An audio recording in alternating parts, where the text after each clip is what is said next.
accountability is a place to have boundaries, which ensure healthy communication, also healthy conflict. I think we're trying to increase revenue by 5% and you're actually focused on diversifying markets. We might actually be working at cross purposes. If you have one piece of your team that isn't being accountable, then as a team, you're not accountable. I'm so glad you're here. Thanks for stopping by. At the Bold Business Podcast, we are normalizing important conversations. Yes, there are tips. Yes, there are ways to solve problems. More importantly, are going to be what do you need for yourself to be able to solve those problems and make the most of the education, the training, and the programs that you are already using. This is a supplement to that. It can sit on top of it, fuel your soul, fuel your mind, and most importantly, regardless of where you're at on your journey. Maybe you're starting out. Maybe you're ready to scale.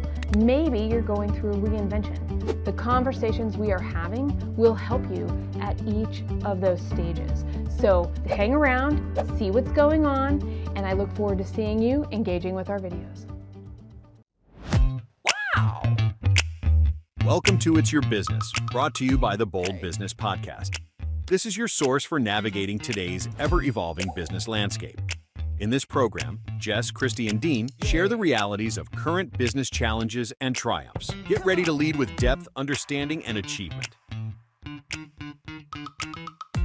Hey, we're live. We're here. It's your business, and Christy, Dean, and I are glad to have you. This is where we are talking about navigating today's ever-evolving business landscape. And let me tell you, that our goal is not only to talk deep into subjects, to bring experience that the three of us as advisors and consultants have to share, we also have these conversations for empowerment, empowering you to assertively navigate, to show up and face the fight you're having, to face the challenge that's going on, to maybe even just go, okay, it's easy. And in that easy, how can we still be dynamic? How can we still face the challenges of doing business today? Let's get ready to lead with depth and understanding and achievement. This is what it means to be a bold business right here. And I'm glad to be your host. I am Jess Dewell. Christy and Dean, please introduce yourselves. Christy Maxfield, owner of Purpose First Advisors. We help owners improve profitability through the lens of exit and succession planning. And Dean, Barta Business Group, we're professional accounting guides, and we do that through fractional CFO and controller level work for small businesses. And I'm Jess Dewell at Red Direction. We are talking about growth, strategic, intentional growth, figuring out what is the right work to do right now and doing as much of that work as possible. Today, we're talking about accountability from goals to results. This concept of accountability comes up all the time in our work, and it's one of my favorite A words. I know there are some other ones that are pretty colorful, but this one has a lot of opportunity for us to dive into. So I was curious, Christy and Dean, what are your definitions of accountability? Since I work primarily with accounting, I've got the root of the word of accountability in our process. Really, it's being, are you going to do what you say you're going to do? And some people would call it, you walk the talk. Accountability is a two-way street. People hold me accountable and I hold them accountable. That can be through a business to business type of client, or it can be an employee employer kind of situation as well. And for me, it's really accepting responsibility for what you've agreed to do, which requires a level of commitment and clarity.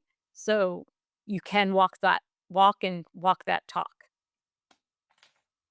Oh, and it starts right here. I could point to my head, I could point to my heart, I could point to my gut, but it starts right here with the individual and how we choose to show up and how we ask others to show up. And I would add to those amazing definitions, accountability is a place to not only have boundaries, which I think ensure healthy communication, also healthy conflict. I also think that those boundaries allow us to have some other checks and balances built in so we don't get stuck in a we do this because we said this is how we're going to be accountable, and actually making sure that we are truly holding ourselves accountable, regardless of who we were talking to, if they were brand new to our organization or they're very tenured and have been part of the group for a very long time. All of that leads us into the why now. Why now? Yeah. I am inspired. I could hear it coming from you. Why now? Every day it feels like business is getting more complex. There's more systems to connect. We must know and understand all of these other things with very rarely perfect information to make decisions from, to face and choose what to do about a risk or a problem that is immediate without taking us off track from these long term goals. This constant balance of right now to the future, that's engagement and performance. It's also strategic growth and relevance so that everybody's contributions are driving that success. The companies who harness this will actually be the ones that succeed long term. I think you hit the nail on the head just earlier when you talked about your business. You are in the business of helping people do the right things at the right time. And so that they can act with intention and be relevant in the market. Dean and I also do that in the different ways that we work with clients. But in order to do the right thing at the right time, there has to be a clarity around what are the goals of the organization? What are we trying to achieve? If I think we're trying to increase revenue by 5% and you're actually focused on diversifying markets, we might actually be working at cross purposes. We may be prioritizing the wrong things or deploying resources in ways that aren't getting the results we want. So we have to start with understanding what have we made the commitment to do together? How are those goals aligned to what we're trying to achieve? And then who gets to play what role in that process? That's how I look at it. And I will always go back and give an example of an analogy in the outdoors is rowing together because, you can't only have 20% of your team accountable. You got to have 100% of accountability across the board. And part of what you're talking about, Christy, is what the goals are. A good definition, too, is ask your employee what's their definition of accountability because some people, their way of being accountable is I just don't want to let anyone down. So understanding the motivation of how they're going to be able to support those goals. And maybe some people, it might be more, but everyone's got to understand what the goals are in their particular function within the company. Yeah. Anne shared in a dialogue that we were having on LinkedIn earlier today that the best person to keep you accountable for all things is you. And that comes right into the example and what you were just sharing, Dean, building on what Christy was saying earlier. And whether you're accountable to yourself or accountable to your boss or accountable to your team, it means that you have made a commitment and that you're going to fulfill that commitment. And I think what happens is when we're not accountable first and foremost to ourselves, it then becomes about what are the excuses that are being offered to ourselves or to others about why we were unable to be successful in fulfilling the obligation that we committed to. There are always going to be things that derail us, things that slow us down, but letting that be the point at which you stop taking responsibility for forward movement, that's where I think things break down. I have clients who will be like, why aren't we done with the thing we said we'd be done with? And rather than folks identifying what steps they could have done differently, they're like, I couldn't get done what I needed to get done because Christy was holding up what she needed to get done, which was being held up by Bob. And if Bob doesn't do it, Christy can't do it. And if Christy doesn't do it, I can't do it. Therefore, I can't be held responsible for the fact that I didn't meet my deadline. When in fact, we need to be looking at strategies that say, how do we communicate to Bob what needs to be done and why it's important so that Christy can get what she needs and she understands what needs to be done and why it's important. And then we can fulfill the obligation, that responsibility for actually taking the team or deploying the resources, human and otherwise, to get the work done is, I think, sometimes a big missing piece in the accountability chain. It's I was accountable for getting it done, but if other people don't do their stuff, how can I be held accountable? That's not how this goes. Which goes right back to what Anne was sharing is, hey, it's got to start here. What does that actually mean? I think our conversation today really breaks down into these three parts that will look at this concept, Christy, of what you were just outlining very closely in three different ways. We're talking about why accountability is so important for achieving goals. The second part is going to be about how can we address these accountability challenges more effectively? Can we recognize them? Can we step in and claim the fact that they are there so we can choose to change or not, but at least it's conscious. And then the third one is where we're working, how we're working, the concepts of what a dynamic workplace looks like, remote, hybrid, all on site is interesting. And we're going to talk about that too, because this also is all three of these are incredibly changing fast, changing often. And what we think about them, we're not actually talking about. So we don't even know if we agree within an organization of, to Dean's point a lot earlier, of, "Huh, what do you think this means?"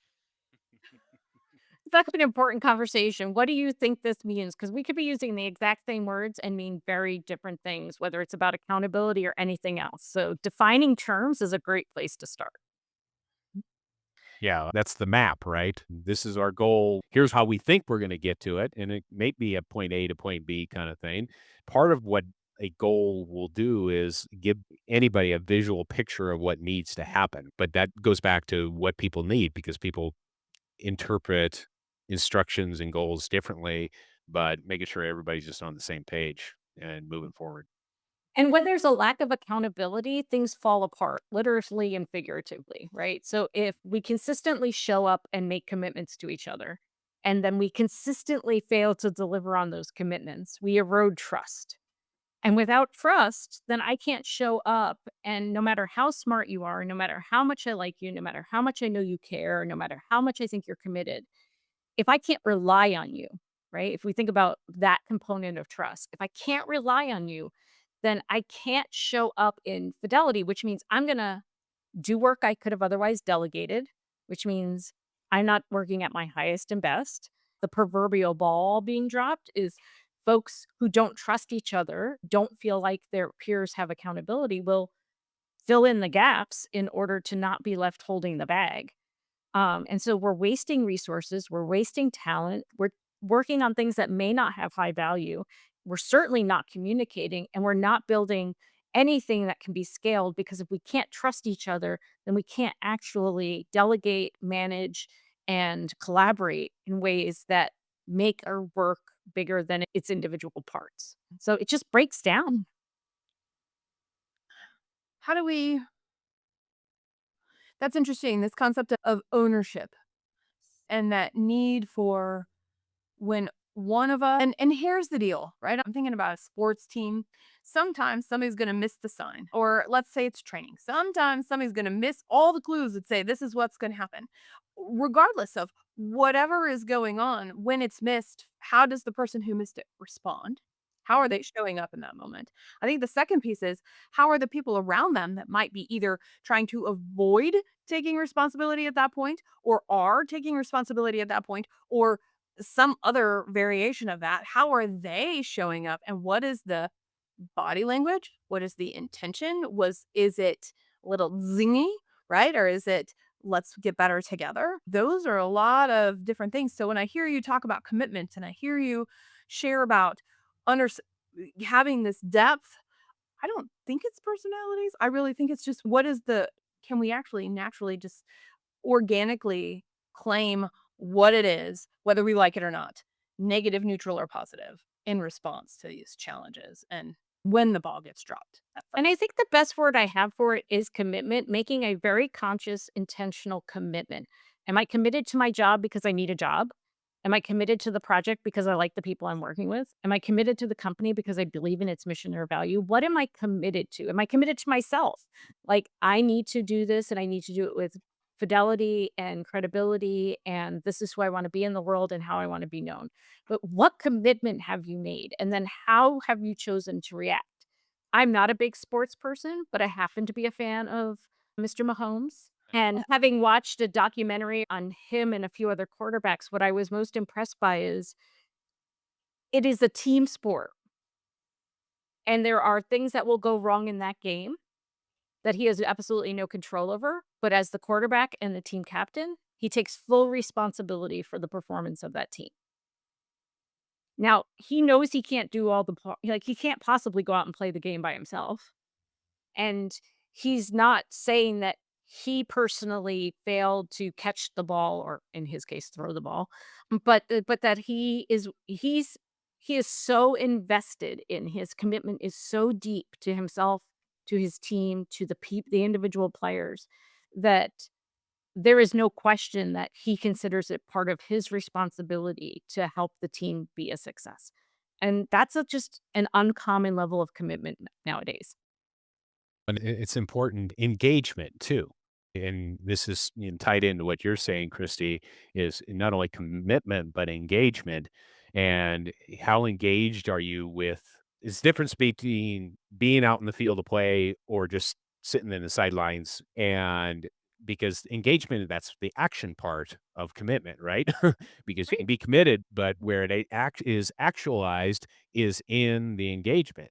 And so using let's run the sports analogy is the person who drops the winning touchdown or could be the winning touchdown, but drops the ball is at least he was in the field of play and he did what he could to do it rather than just giving up. And so engagement with failure is a lot more forgivable than lack of engagement.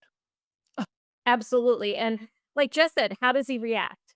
So the guy who fumbles the ball, does he say, "The sun was in my eyes, and you didn't throw it the right way, and my cleats got caught up in the AstroTurf?" No, he says, "I dropped the ball.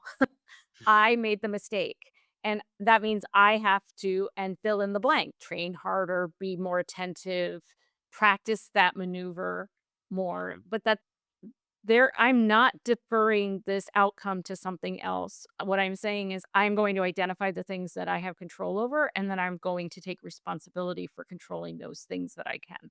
And knowing, like you said, that failure will occur, but it won't be from lack of trying.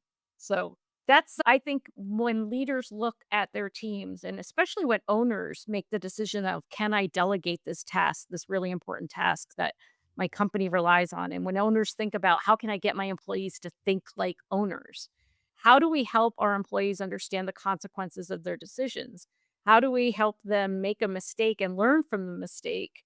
And so they don't repeat that, and that they can still show up and perform at their best as consistently as possible.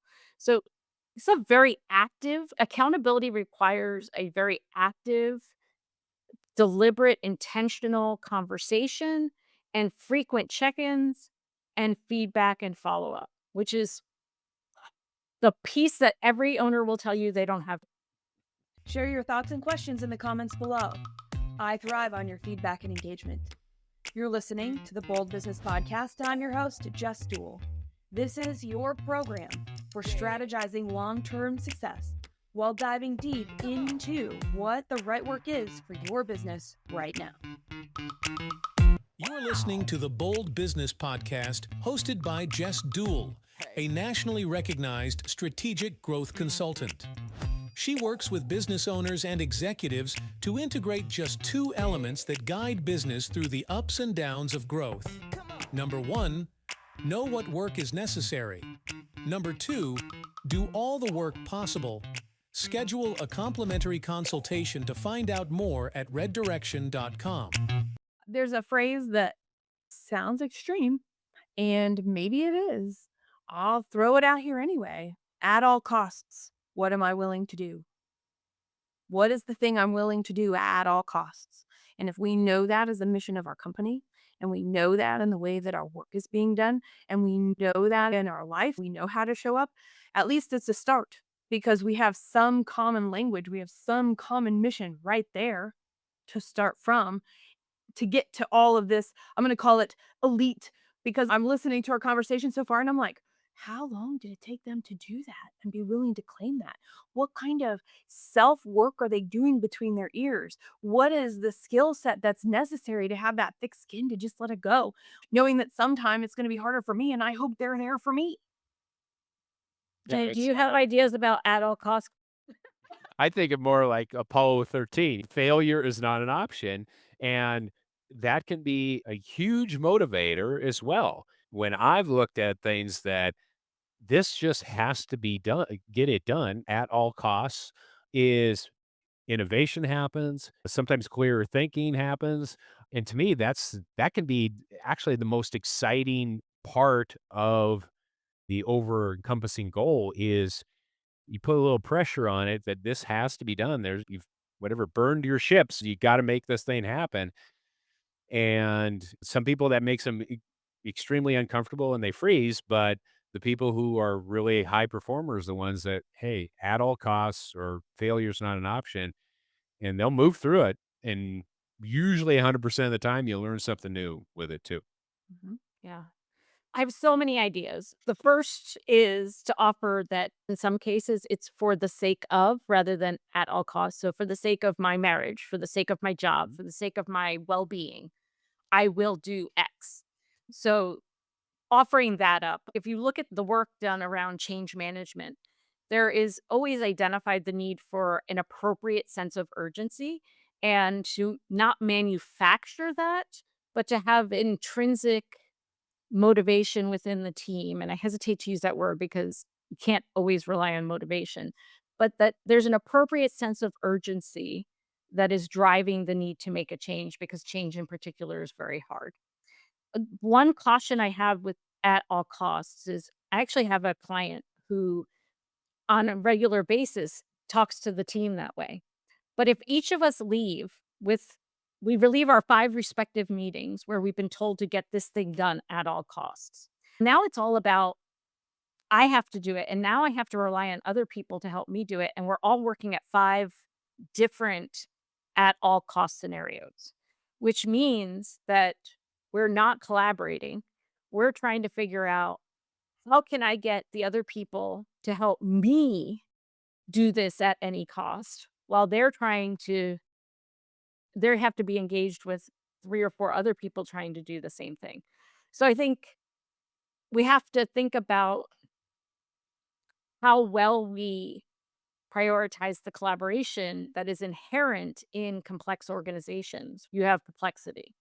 So we have to explain how we need to collaborate to get things done so that failure is not an option rather than using that methodology in a way that pits people against each other. Yeah, I see both of those. And in the results of the companies that I've worked with over all the years I've been doing this, when there is no accountability, their work is redone.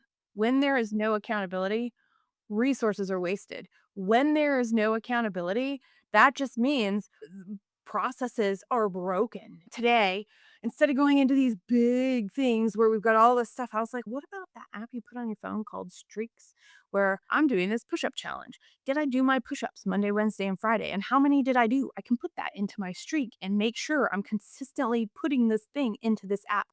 Ultimately, at the very base level, when we're talking about reducing work, increasing connection, utilizing resources, making sure everybody knows what their role is, it's almost are we just aware if it's being done at all? And if it's not, can we have that conversation? Yet at the same point in time, when we break it down, are we just doing what we're supposed to do? And if we're encountering competing priorities and if we're encountering ourselves in a team all alone, there are questions to ask and a voice that must ask them. Yes. Accountability starts with you, to you, for you.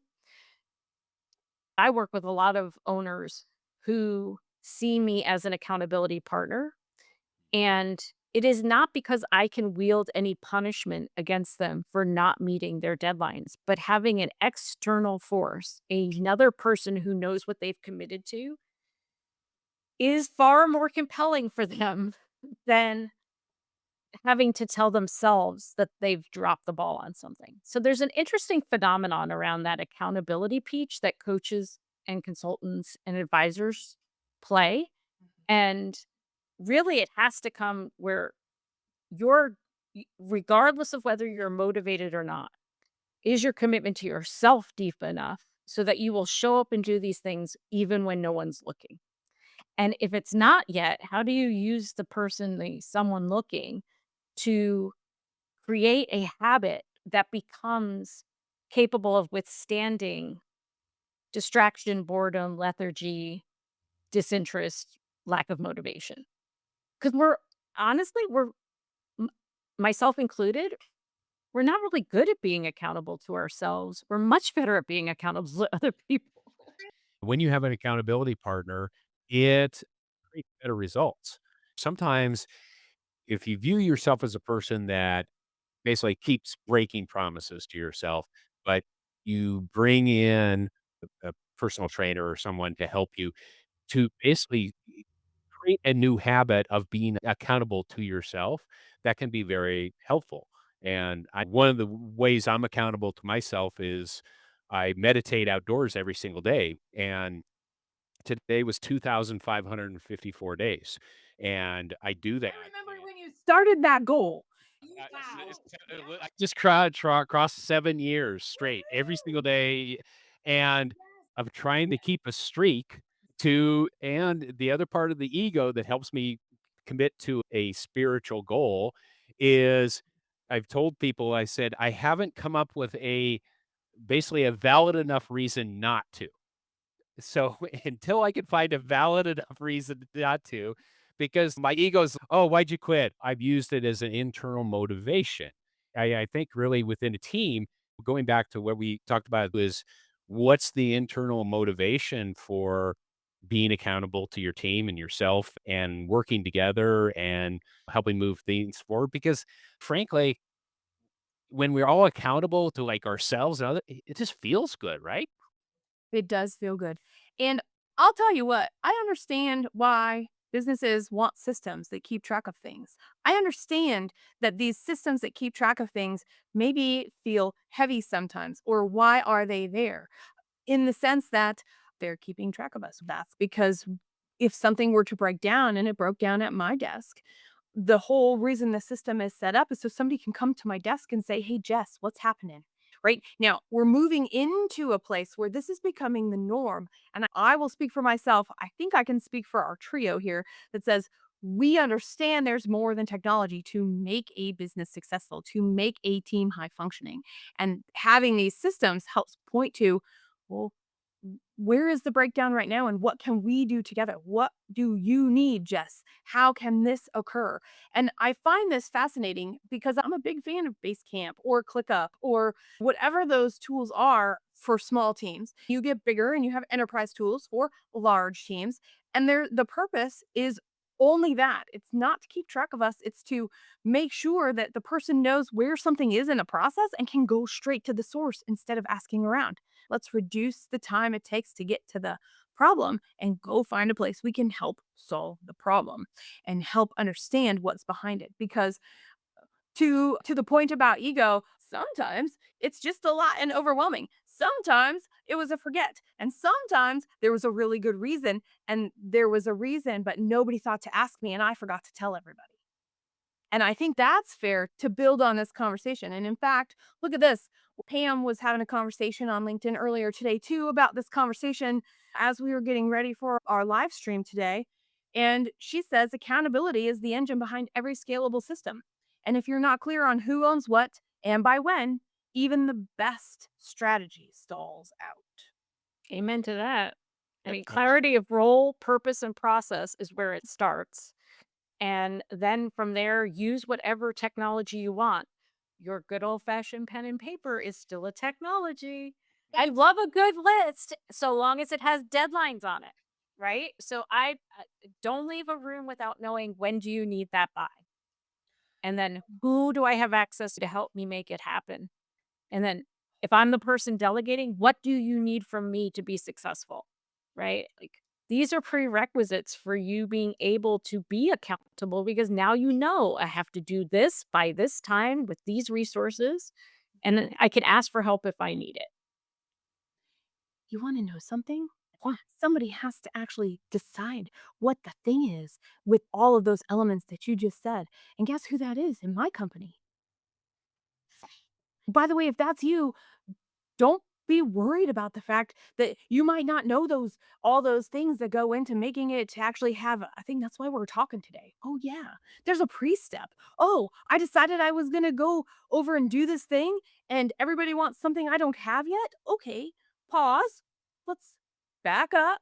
There's a little more work to do. No problem. And I think that's really important when we're talking about it is we're talking about things that are like already ready to go. I'm going to pull back a minute and say somebody's got to make those things that allow everybody else to go do all the stuff that we've just been talking about. Within my own team and even when I was in management, I always liked being in those leadership positions. I kept people accountable, but they kept me accountable and kept me on my toes about things. And I had to be thinking really 6 months in advance and all that so that those resources and software and tools and all those things were lined up for my team when they needed them. But that's where the business owner is not only keeping the vision of the company, but also making sure all those is the maestro of your company as well. Yeah, and so this brings us into the second part of our conversation, which is how do we address these challenges effectively? And I'm really glad for that transition and that thought provoking thing that just made me say, we might have to take a step back and do that work because it might not be done yet.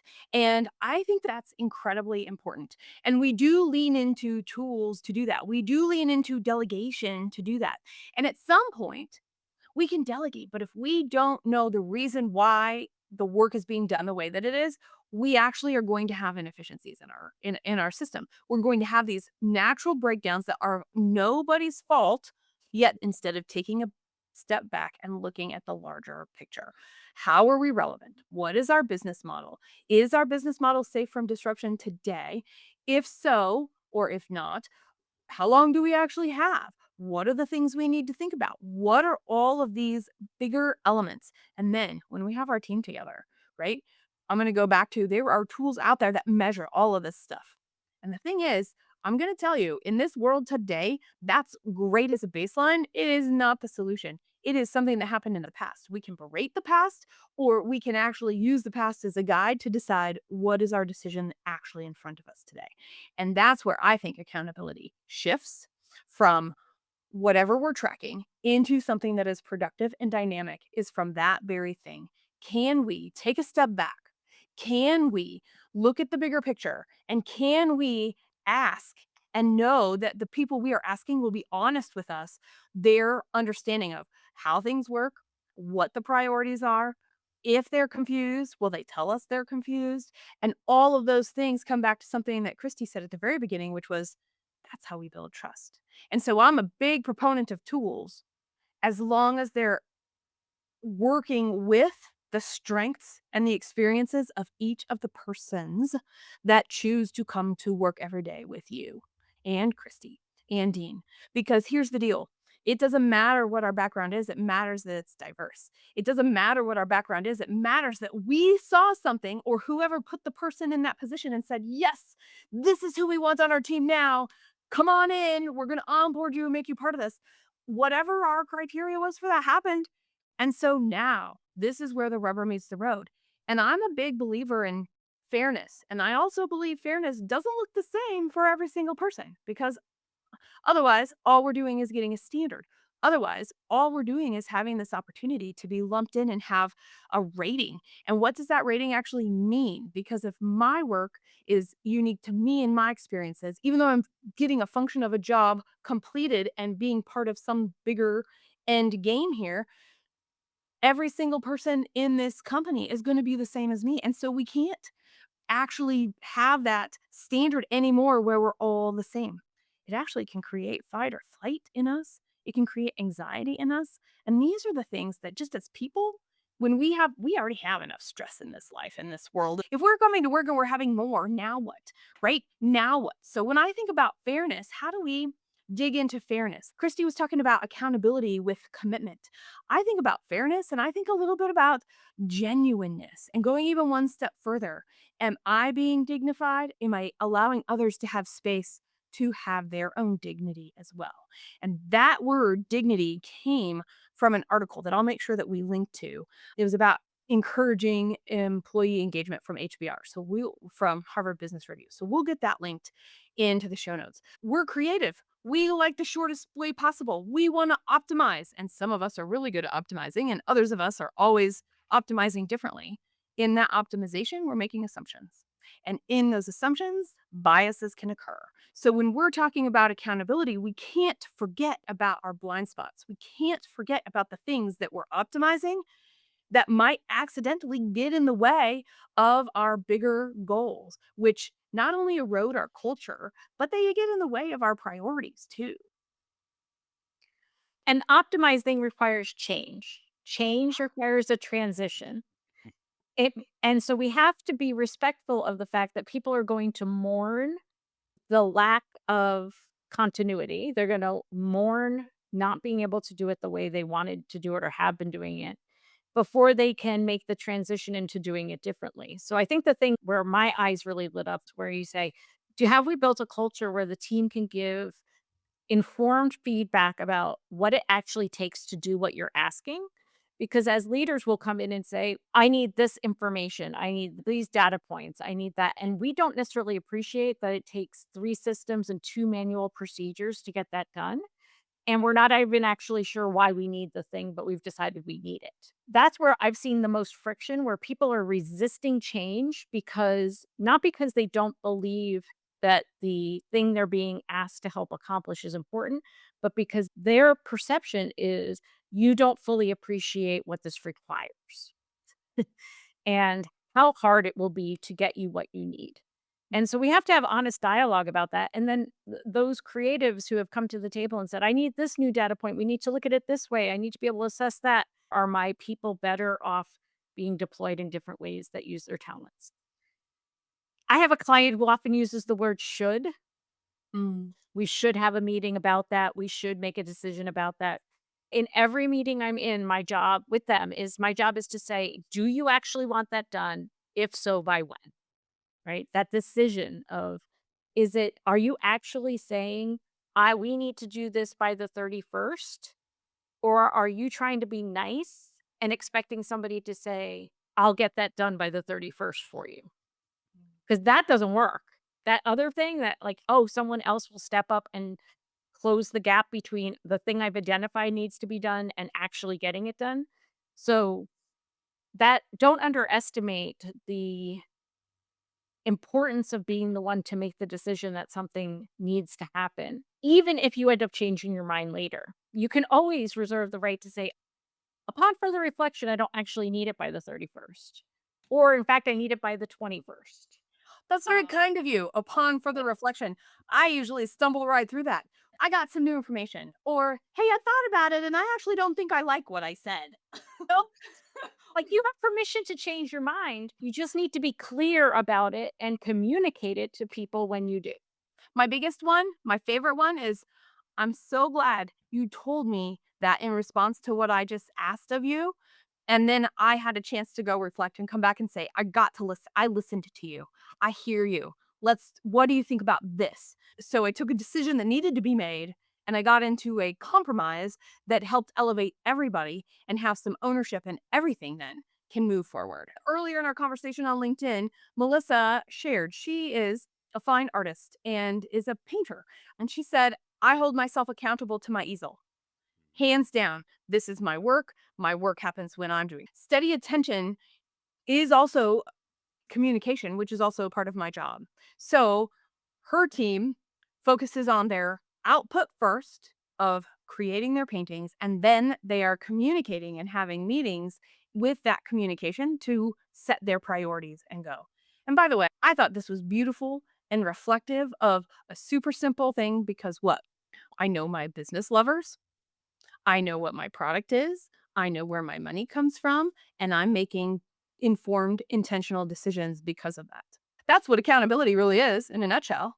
And then meetings are a tool, just like apps or spreadsheets or handwritten to-do lists. Meetings are tools too. Yes. So we need to make sure that when we are meeting, we're using the right type of meeting to do the right thing and move things forward. Most people are like, oh, nobody needs. Maybe they actually do because the meetings that they have aren't structured well, aren't well defined, don't actually propel things forward, take too much time, or don't take enough time. So really, I think her point about the more we're touching base, the more we're having those regular meetings, the more likelihood that we are communicating and being heard and understood, and we can move faster because Otherwise, I might just be sitting in my own space going, I really need feedback on this and this, but I can't get any time with people. And until I can get that time with them, I can't move this forward. Welcome, welcome. You're already here. So I'm going to say, look, you're listening to It's Your Business. And it's brought to you by the Bold Business Podcast. I'm Jess, and my co hosts and panelists are. Christy Maxfield, I'm with Purpose First Advisors. We work with owners to improve profitability through the lens of exit and succession planning. And Dean Barta at Barta Business Group. We're professional accounting guides working in the space of fractional CFO, fractional controllership services for small businesses. And we've been talking about accountability and what it means to be bold in our business through accountability. Our first section talked about why it was important and how does it actually tie to our goals. Our second section, as we're just wrapping this up, is how can we as leaders address accountability and the challenges related to accountability effectively. And here we go. We're moving into our third part, and we're talking about best practices, not only to foster accountability overall, but in remote and hybrid work environments.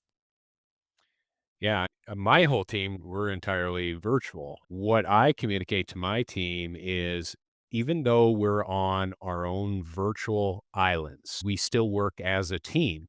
And hey, don't try to figure out the solution or if you're having an issue by yourself. We're all here. Just if we were sitting in a brick and mortar office, reach out because Cynthia may know something that Aaron doesn't know. Owen may know something that Barbara doesn't know. So it's definitely reminding people that because since remote working and hybrid working is it's the future is here. It's been here for since COVID really is we still work as a team and how to you could still treat it just like you were showing up to work and make sure people are in that mindset so they're not siloed in their own work process. One of my colleagues shared that during COVID, they started doing Zoom work calls, which were literally just you log on and you do your work while keeping your Zoom open, right?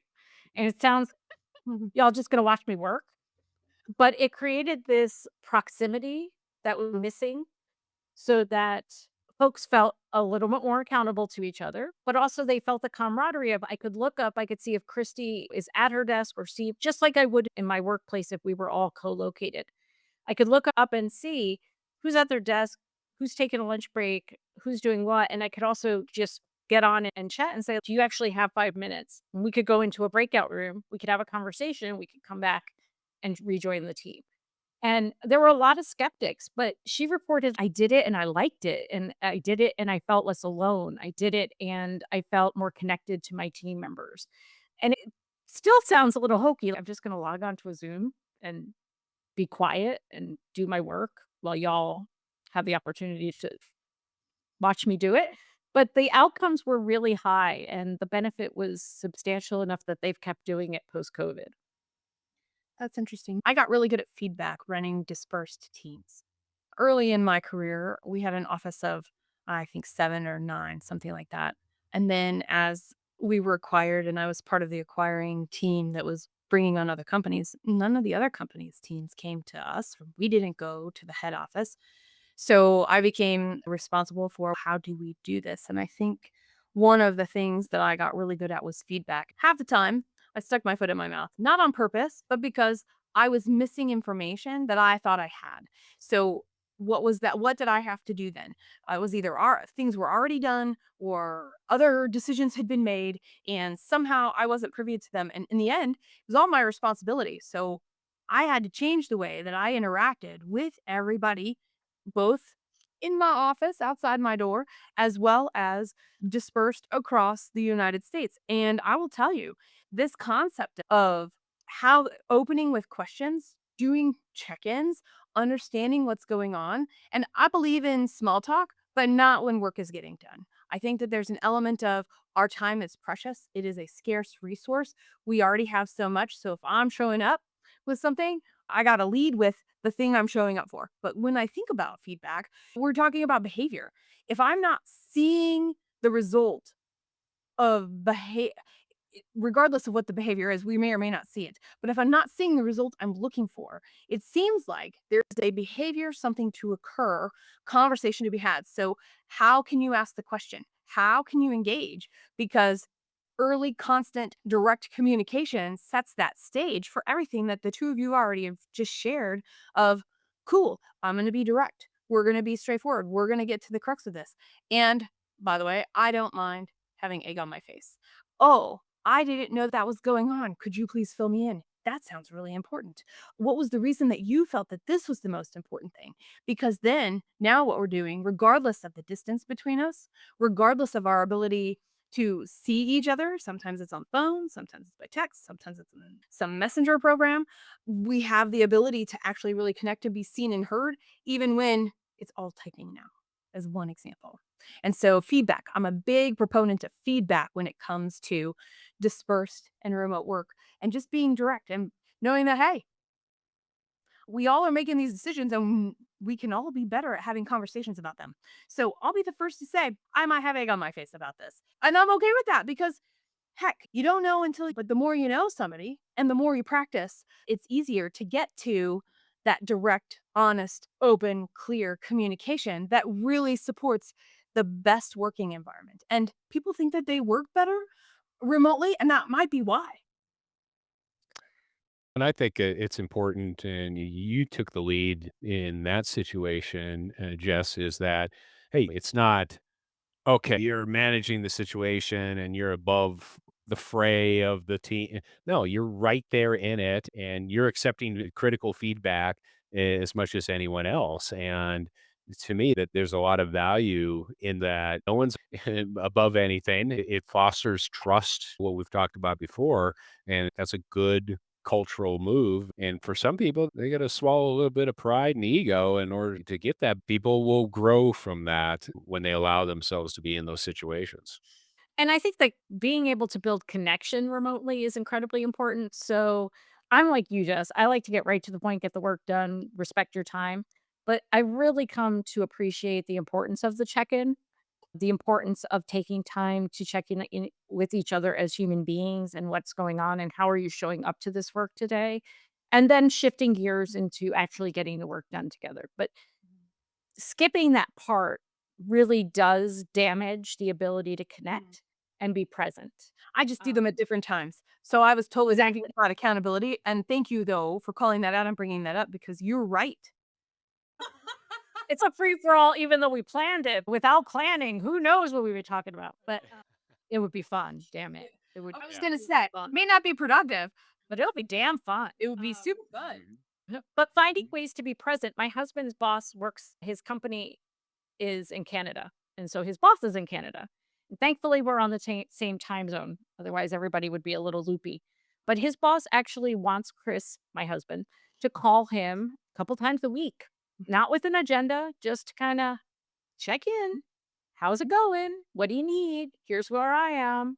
He has a formal way of updating him on projects, but he's been told explicitly just pick up the phone. Yeah. And it's okay if you call and all we do is say, "Yep, I'm good." Yeah. Which is weird because, like, we feel like everything we do has to have meaning and purpose and focus and attention, and this does, it just looks very different. The meaning, purpose, focus, and attention is about connecting as individuals. It's about closing communication gaps.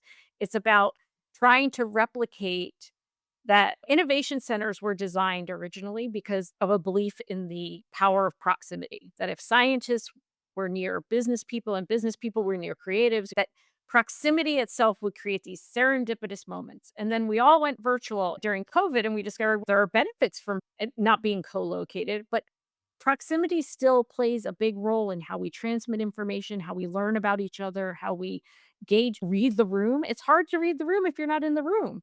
And so I think we will continue. I don't think anybody has the playbook yet on how best to do this, but there's no reason I should be less accountable to either of you because we're in 3 different time zones. There's nothing that the fact that we've never been in a room together shouldn't make it we've made a commitment to each other. We show up and we do what we said we were gonna do, like we talked about earlier.